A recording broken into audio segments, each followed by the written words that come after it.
वर्षांच्या चिमुकल्याचा विहिरीत पडून दुर्दैवी मृत्यू झाल्याची घटना समोर आली आहे।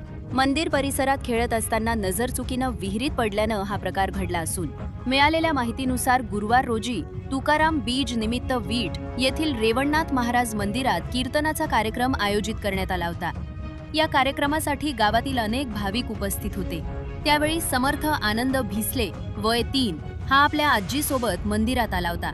कीर्तनानंतर पुष्पांजली कार्यक्रम सुरू असताना समर्थ मंदिर परिसरात खेळत होता। काही वेळानं तो दिसेनासा झाल्यानं आजीनं त्याचा शोध घेण्यास सुरुवात केली, मात्र मंदिर परिसरात सर्वत्र शोध घेऊनही तो सापडला नाही। यानंतर त्याचा फोटो आणि माहिती समाज माध्यमांवर व्हायरल करून शोध मोहीम सुरू करण्यात आली। दरम्यान घटनेची माहिती मिळताच करमाळा पोलिसांनीही गावात येऊन शोध सुरू केला। अखेर मंदिरामागील नागाई नावाच्या पडीक विहिरीत पाहणी केली असता पाण्यात शेवाळे बाजूला झाल्याचं दिसून आले। गावातील काही तरुणांनी पाण्यात उतरून पाहिले असता समर्थचा मृतदेह आढळून आला। पुढील तपास सुरू आहे।